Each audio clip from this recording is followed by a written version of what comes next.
കോഴിക്കോട് കല്ലുത്താൻ കടവ് flat വിഷയത്തിൽ മനുഷ്യാവകാശ കമ്മീഷന്റെ ഇടപെടൽ. ഫ്ളാറ്റിലെ അപാകതകൾ പരിഹരിക്കുന്നതിന് കോർപ്പറേഷൻ സ്വീകരിച്ച അന്തിമ നടപടികൾ വ്യക്തമാക്കണമെന്ന് കമ്മീഷൻ ഉത്തരവിട്ടു. 1 മാസത്തിനകം റിപ്പോർട്ട് സമർപ്പിക്കണമെന്നാണ് മനുഷ്യാവകാശ കമ്മീഷന്റെ ഉത്തരവ്. വിവരങ്ങളുമായി ആനന്ദ് പുതൂർ ചേരുകയാണ്. Anand, good morning. ഈ ഒരു വിഷയത്തിൽ ഇപ്പോൾ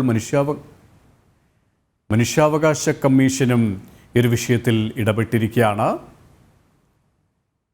കോഴിക്കോട് കല്ലുത്താൻ കടവ് ഫ്ളാറ്റ് വിഷയം അത് ഏറെക്കാലമായി വലിയ രീതിയിലുള്ള ചർച്ച ചെയ്തുകൊണ്ടിരിക്കുന്ന വിഷയമാണ്. അവിടുത്തെ ഫ്ളാറ്റ് നിവാസികളുടെ ദുരിതം. ആനന്ദ്, കേൾക്കാമോ? ആനന്ദ്, ഏത് തരത്തിലാണ് മനുഷ്യാവകാശ കമ്മീഷന്റെ ഇടപെടൽ ഉണ്ടായിരിക്കുന്നത്?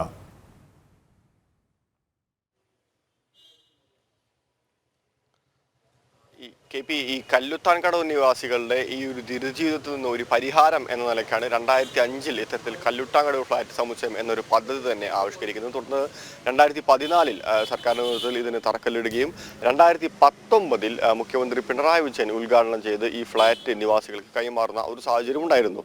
ഏകദേശം 140 കുടുംബങ്ങൾക്ക് വേണ്ടിയാണ് ഈ ഫ്ലാറ്റ് നിർമ്മിച്ചത്. 7 നിലകളിലായാണ് ഫ്ലാറ്റിന്റെ നിർമ്മാണം. പക്ഷേ ഈ നിർമ്മാണം ആരംഭിച്ച് ഏകദേശം 4 വർഷത്തിനകത്ത് തന്നെ ഫ്ലാറ്റിന്റെ പല ഭാഗത്തു നിന്നും അടർന്നു വീഴുന്നു, അതായത് മേൽക്കൂര അടക്കം തകരാറിലാവുന്ന ഒരു സ്ഥിതിയിലേക്ക് പോകുന്ന കാഴ്ചയാണ് പിന്നീട് കണ്ടത്. മാത്രമല്ല, ഈ പൊളിഞ്ഞ ഭാഗങ്ങളിൽ നിന്ന് മഴ പെയ്യുമ്പോൾ വെള്ളം ചോരുന്ന ഒരു സ്ഥിതിവിശേഷം ഉണ്ടാകുന്നു. ഏറ്റവും അപകടകരമായിട്ടുള്ള കാര്യം, കുട്ടികളടക്കം താമസിക്കുന്ന ഒരു ഫ്ലാറ്റാണ്. ഒരു വാർത്ത ആ സമയത്ത് പുറത്തു വന്നത്, ഈ സീലിംഗ് അടർന്നു വീണ് ഒരു കുട്ടി ഉറങ്ങുന്ന സമയത്ത് തൊട്ടപ്പുറത്തേക്ക് സീലിംഗ് അടർന്നു വീണത് വലിയൊരു അപകടത്തിൽ നിന്ന് ഒഴിവാകുന്ന ഒരു സാഹചര്യം ഉണ്ടായിരുന്നു. അത്തരത്തിൽ തുടർന്ന് പത്രമാധ്യമങ്ങളിൽ ശക്തമായിട്ടുള്ള സമ്മർദ്ദത്തിന്റെയും പുറത്തു വന്ന വാർത്തകളുടെയും അടിസ്ഥാനത്തിൽ തന്നെ കോർപ്പറേഷൻ വിഷയത്തിൽ ഇടപെടുകയായിരുന്നു.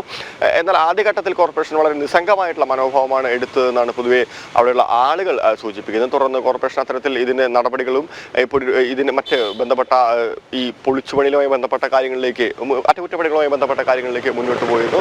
എന്നാൽ ഇതിലൊന്നും തൃപ്തിയാക്കാത്തതുകൊണ്ട് തന്നെയാണ് ഈ കല്ലുത്താൻ കടവ് ഫ്ലാറ്റ് നിവാസികൾ മനുഷ്യാവകാശ കമ്മീഷനെ സമീപിക്കുന്ന ഒരു സ്ഥിതി ഉണ്ടായത്. തുടർന്ന് മനുഷ്യാവകാശ കമ്മീഷൻ ഇപ്പോൾ വിഷയത്തിൽ ഇടപെട്ടിരിക്കുകയാണ്. അതായത് 1 മാസത്തിനകം തന്നെ ഈ കോർപ്പറേഷൻ ഇതുമായി ബന്ധപ്പെട്ട് എത്രത്തോളം അറ്റകുറ്റപ്പണികൾ നടത്തി, എന്തൊക്കെ പ്രവർത്തനങ്ങളാണ് അവിടെ നടത്തിയത് എന്നുള്ള കാര്യത്തിൽ വിശദമായ റിപ്പോർട്ട് സമർപ്പിക്കണമെന്നാണ് ഇപ്പോൾ ഉത്തരവിട്ടിരിക്കുന്നത്. എന്തായാലും 1 മാസത്തിനകം തന്നെ ഇത്തരത്തിലുള്ള ഒരു ഉത്തരവ് ഇട്ടതുകൊണ്ട് തന്നെ അവിടുത്തെ ആളുകൾ പൊതുവെ ഒരു ആശ്വാസത്തിലാണ്. എന്നാലും അവർ പറയുന്നത് അവർക്ക് ഇപ്പോഴും പൂർണ്ണമായും തന്നെ ഈ അറ്റകുറ്റപ്പണികൾ പൂർത്തീകരിച്ചിട്ടില്ല. അതുകൊണ്ട് തന്നെ അത് തന്നെയാണ് കാരണം എല്ലാ സർക്കാർ സംവിധാനങ്ങളോടും ഇവർ പല രീതിയിൽ പരാതി നൽകിയിട്ടുണ്ട്, പല രീതിയിലുള്ള പ്രതിഷേധങ്ങളും ഉയർത്തിയിരുന്നു. പക്ഷേ അതൊന്നും കണ്ടില്ലെന്ന് നടിക്കുകയാണ് ചെയ്തത്. ഇപ്പോൾ മനുഷ്യാവകാശ കമ്മീഷൻ ഇടപെട്ട ഒരു സാഹചര്യത്തിൽ വലിയ പ്രതീക്ഷയോടെയാണ് അവർ കാര്യങ്ങൾ നോക്കിക്കാണുന്നത്, അല്ലേ?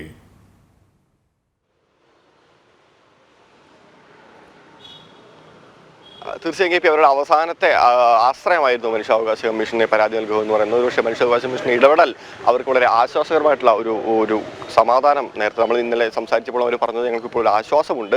പക്ഷേ മനുഷ്യാവകാശ കമ്മീഷന്റെ ഇടപെടൽ എത്രത്തോളം പ്രായോഗികമായ തലത്തിലേക്ക് എത്തുന്നതോടുകൂടി തന്നെ വളരെ സന്തോഷവാന്മാരാവും എന്നാണ് അവർ നമ്മളെ ഇന്നലെ അറിയിച്ചത്. 12 കോടി രൂപ ചെലവിട്ടാണ് ഇത്തരത്തിലൊരു ഫ്ലാറ്റ് നിർമ്മിക്കുന്ന സാഹചര്യം ഉണ്ടായത്. അപ്പോൾ ഇത്തരം ഫ്ലാറ്റ് നിർമ്മിച്ച് 35 വർഷത്തേക്കാണ് അവർക്ക് അവിടെ താമസിക്കാനുള്ള അനുമതി ഇത്തരത്തിൽ കോർപ്പറേഷനും ഈ ഫ്ലാറ്റ് നിർമ്മാണ കമ്പനിയും നൽകിയിട്ടുള്ളത്. അപ്പോൾ ഈ 35 വർഷത്തേക്ക് കാലാവധി നൽകിയിട്ട് 4 വർഷമാകുമ്പോഴേക്കും ഇത്തരത്തിൽ ഫ്ലാറ്റിന്റെ പല ഭാഗങ്ങളും ചോർന്നൊലിക്കുന്ന ഒരു സാഹചര്യത്തിലേക്ക് എത്തിയത് എത്രത്തോളം അശാസ്ത്രീയമായിരുന്നു ആ നിർമ്മാണ പ്രവർത്തനം എന്നുള്ളതിന്റെ ഒരു നേർക്കാഴ്ച തന്നെയാണ്. ആളുകളുടെ ജീവനടക്കം ഭീഷണിയാവുന്ന തലത്തിലേക്കുള്ള ഒരു നിർമ്മാണ പ്രവർത്തനം നടത്തിയതിന് എന്തായാലും പ്രതിഷേധം ശക്തമാണ്. വ്യാപകമായിട്ടുള്ള പ്രതിഷേധം നടക്കുന്നത്. രാഷ്ട്രീയ സംഘടനകളടക്കം ഈ വിഷയത്തിൽ കാര്യമായിട്ടുള്ള ഇടപെടലുകൾ നടത്തിയിരുന്നു. പത്രങ്ങൾക്ക് നിരന്തരം വാർത്തകൾ പുറത്തുവിട്ടിരുന്നു. ഇതിന്റെ ഭാഗമായി തന്നെയാണ് അത്തരത്തിൽ സമ്മർദ്ദത്തിന്റെ ഫലമായി ഈ കോർപ്പറേഷൻ ഈ വിഷയത്തിൽ ഇടപെടുകയും മനുഷ്യാവകാശ കമ്മീഷന്റെ ഒരു ഇടപെടൽ ഉണ്ടാവുന്ന ഒരു സ്ഥിതിയും ഉണ്ടായത്. KP തന്നെയാണ്. അവർ ഒരിക്കൽ കൂടി ആശ്വാസം കണ്ടെത്തുകയാണ്, പ്രതീക്ഷ കണ്ടെത്തുകയാണ് മനുഷ്യാവകാശ കമ്മീഷന്റെ ഇടപെടൽ. കാരണം പല രീതിയിലുള്ള പരാതികൾ പല